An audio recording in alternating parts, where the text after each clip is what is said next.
As I connect more and more with myself, and this may seem weird, but the time I spend out in the park, I forget that I'm homeless. I forget that I don't have nowhere to live. Like, I forget that, you know, especially with the park being so, like, it's beautiful, it's free flowing, it's nature, natural, you know, and it's an experience for me. I totally forget, like, I'm like in euphoria, you know, people are out here on the bench just chilling and shit like that.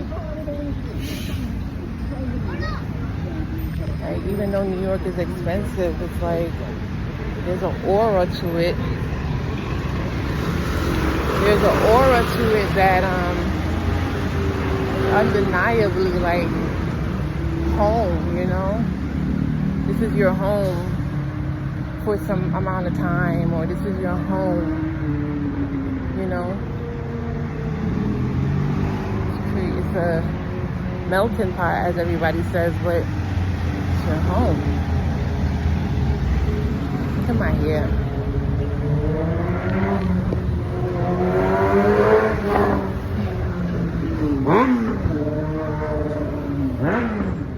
I don't know, sometimes I feel like I look at myself, I don't like how I look, and then I'll look at myself maybe 3 months later and I'll be like, you were so pretty then, and the way I'm looking at that moment, I'm like, I'm ugly. I have to get out of that habit. You know, I feel like I look very young. I just need to be consistent with what I'm doing. So, I was really upset with my father. I asked him for help and he told me, no, get your shit together.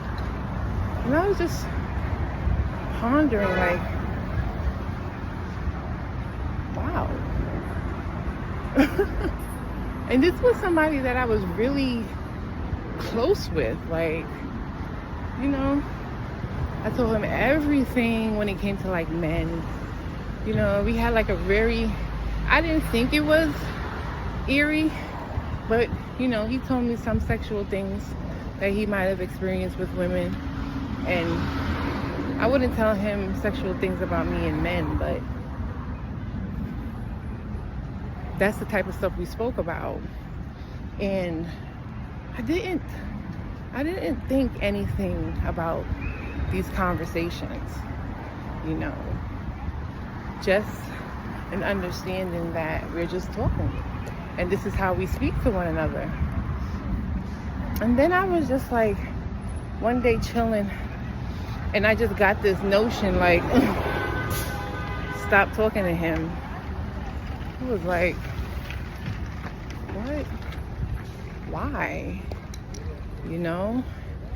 And it happened so naturally, though. It happened so peacefully, organized. I just fell off from talking to him. Cared less to talk to him. You know, it just naturally happened. And you know, that's when God wants something to really happen for you, it'll naturally occur. Naturally. You don't have to do nothing. You see how beautiful the sky is? You know, you don't have to do anything. Look how beautiful the sky is.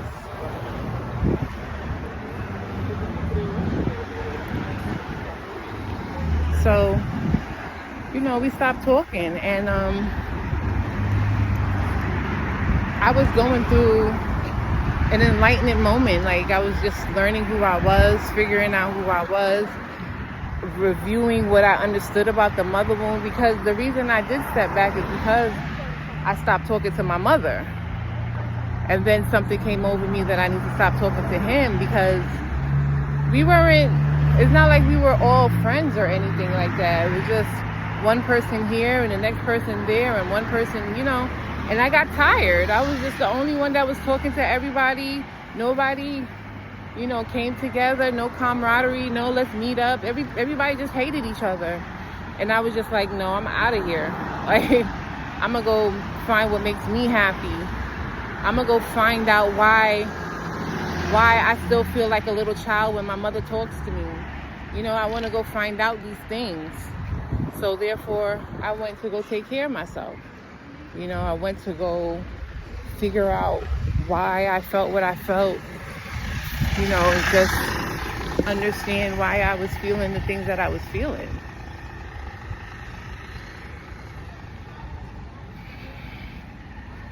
How else would I figure it out? How else would I find out how I feel? How else if I don't take time out for me? Right? Everybody took time out for themselves. I was still holding on to this idea that my family would come back together.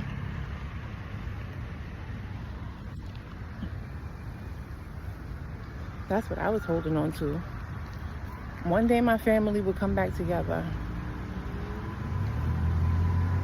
Only to see my so-called best friend acting funny towards me. Now all of a sudden he can't speak. You know what I mean? Now all of a sudden he feels some type of way.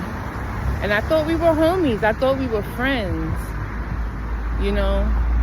22 years ago you was at the bottom of the pits and you went to your mama. Your mama took you in. You had a place to stay. And you were good. Every time I fell, you went further and further away. Right? And I don't understand how that's possible because I'm your daughter. Right? Unless you're not my father, then I can understand this. But we used to chop it up. But now that I don't do that anymore, we don't have any relations. I can't ask you for nothing without you getting all bloated in the chest and stuff like that.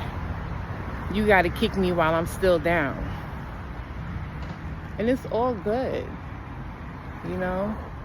That's how you reveal who's really riding with you from who's not really riding with you. Right? This is why a lot of us go into isolation and fall back. And God allows those people to come back in so you can really see their true colors. My father used to say certain things to me that I used to just laugh at. But then when I sit back and really think about it, I'm like, damn. You really didn't fuck with me, did you? And these are feelings that I felt deep down inside from men. This is what I felt from men, right? Some men will leave you out to squander, no matter how cool you were the last week.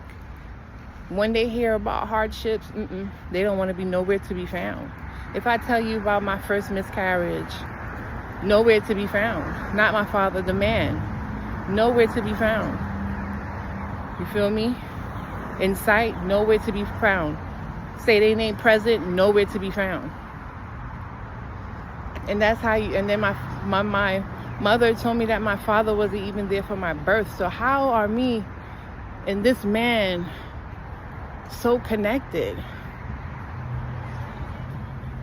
How are we so connected? Right? How?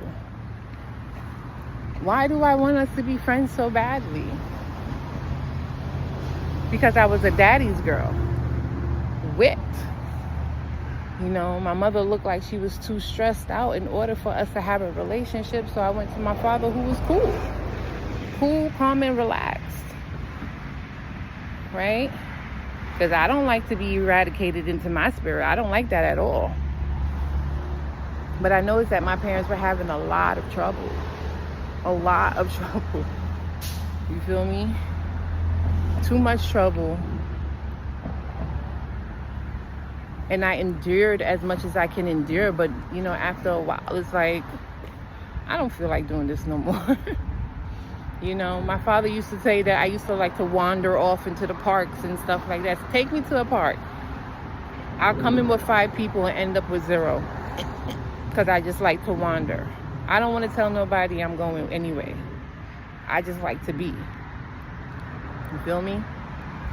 So therefore, that's how I was.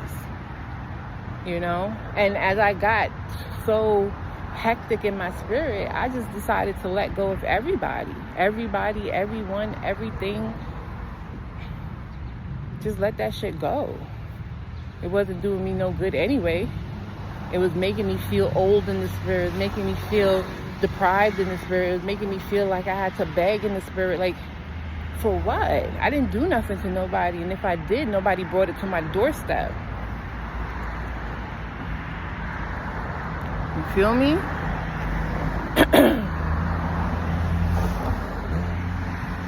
So therefore, I don't know what's going on, but the way I feel about it, because I seen this man say, your friends are like 4 quarters. They'll change for $1. And I was like, you know, I never want to apply these little sayings to my life, but yo, people will change for anything.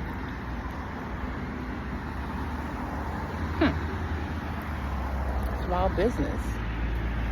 Wild business. You know? So, though I'm not saying be obligated, though you should be obligated to be like, man, my daughter is asked out, let me help her. No? No? That's not what we're doing? Okay. What are we doing? No, get your shit together. Huh? You know? And the things that I used to laugh at when he would say certain things, I'd be like, that's not funny. That is not funny. You feel me? That's not funny at all. You just show your hate. You spew that hate. But because I didn't want to look at him that way, I overlooked it. You know, overlooking your father's hate for you. Sometimes we fail. Sometimes we fall. So I don't get it, because you're not saying that you got a problem, but you acting like you got a problem. That's the problem. You feel me?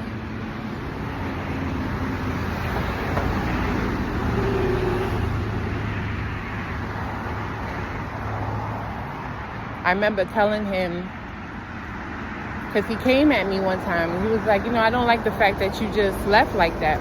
And I told him before, I said, listen, this don't have nothing to do with you. This is for me personally. I need this for myself. I feel like I'm dying inside. I feel, you know, I don't feel right in my spirit, you know. And we didn't speak after that. And then again, he's like, you know, we have feelings too. And I was just like, this don't have nothing to do with you. Why are you taking it personal? You know, it doesn't make sense that you take it personal, because it has nothing to do with you at all.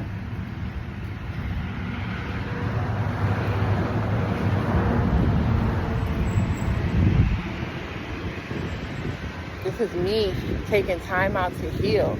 And it's not welcoming that you're not like, okay, when you get better, come back and talk to me. You know what I mean? But then again, it's like, I can't expect that type of mentality from him, because he doesn't understand that mentality. Right? And this is what so much of us struggle with when it comes to our parents. You want them to understand. You want them to take accountability. You want them to do all these type of things. But they don't understand that type of energy. That's the type of energy that will bring you down. You feel me? That's not the type of energy you need to be battling with. You need energy that's going to strengthen you. Just the same way that God put Noah in that fish's mouth to strengthen his faith. To strengthen his faith with God. you keep battling that low vibrational faith, you're not gonna get anywhere with the faith that you have now. Still battling the same levels. They're not taking you any higher. What God has for you is to battle you so that you can get stronger. That's why he wanted you to heal, rest, take time for yourself, read his word and all those type of things to get up there. Because where he's taking you, he needs you to be mentally strong. Mentally strong. Okay? That's for somebody. But, a lot of people are going to come back and try to kick you off your horse, try to take you off your A game and stuff like that. But you have to be stronger than that. Give me a high five. Give me a high five. Give me a high five. Keep reaching. Give me a high five. Give me a high five, please. You know that girl? And she was like, the tree moved on her, for her. I don't knock it. You feel me? Like, things is possible. Like, I don't knock it. But yeah, like, a lot of us are at that moment where we need OD, the strongest faith ever. And in order to have that, you have to be vibrating at a certain frequency. Nothing is supposed to rattle this frequency.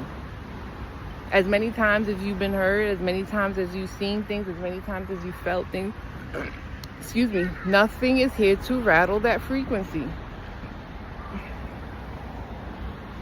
If you look at the prayer that Jonah prayed during that time, he was like, I'm in the bottom of the bottom, the roots to the mountaintops. He was saying crazy stuff like that, like really showing how at the bottom he is at this moment. Real, like how some of us feel in isolation. How some of us feel going through what we're going through right now. He was saying some real shit. If I wasn't walking right now, I'll spit it back. But he was like, he's at the bottom.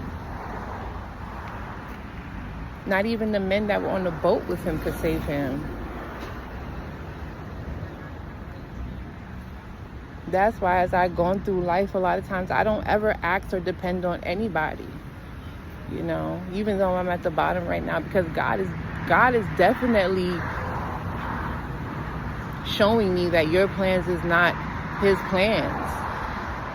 Because Jonah wanted to go to Tarshish or whatever the heck you said he was going to go. And God was like, no, I need you to listen, knucklehead. Come over here. I need you over here. You don't want to go over there? All right. Well, say less. Say less. That's why God say we are a stiff-necked nation. Because we don't listen. It could be as clear as day. And still, you doing something different. You feel me? Say less.